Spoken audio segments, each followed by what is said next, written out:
track record of Iran is abysmal when it comes to keeping their word. You got to understand who you're dealing with. The Ayatollah wants to do three things. He wants to purify Islam, which means Saudi Arabia has to bend to his will as a Shiite.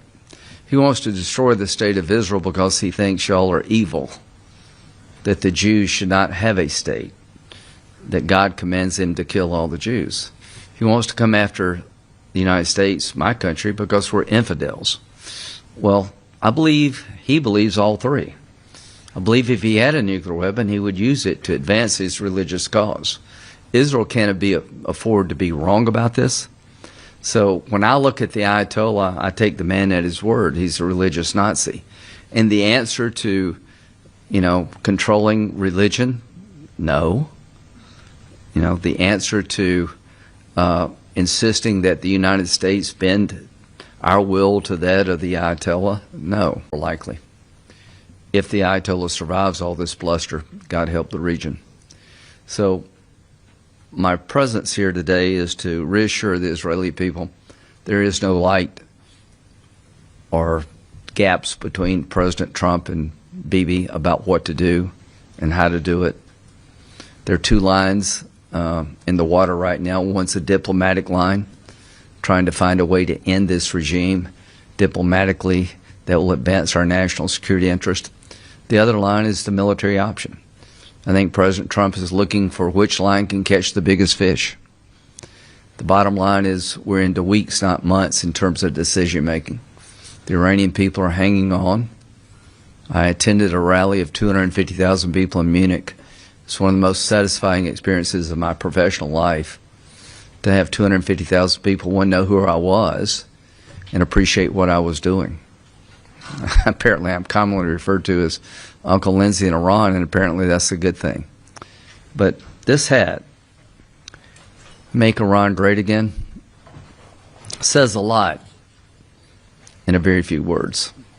By the way, the idea of making Iran great again hat came from Morgan Ortagus, who's not with us, but she thought this would be a good branding, and she was right.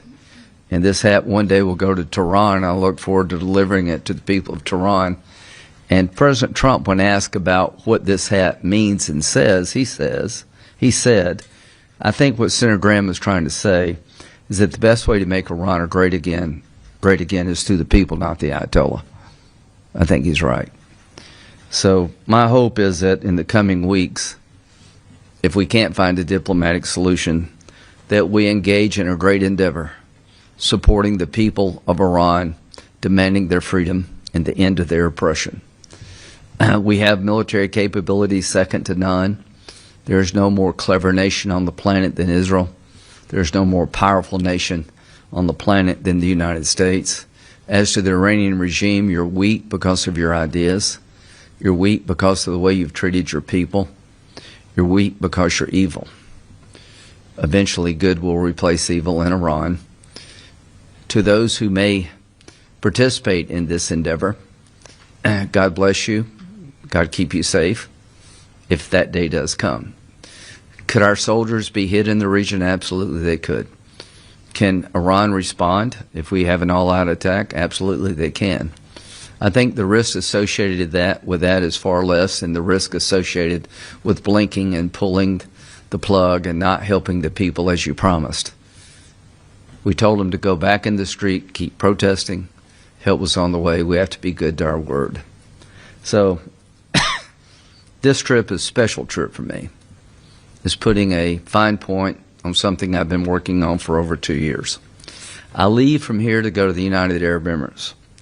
Bibi wanted me to tell the press that he's amazed by the level of cooperation and the significance of the partnership of the United Arab Emirates with Israel, that MBZ has done everything asked and then some, that they've been a stalwart partner, reliable partner under difficult circumstances, and I want to go there tomorrow and acknowledge MBZ's leadership and suggest that America improve its capability to defend the United Arab Emirates and the region.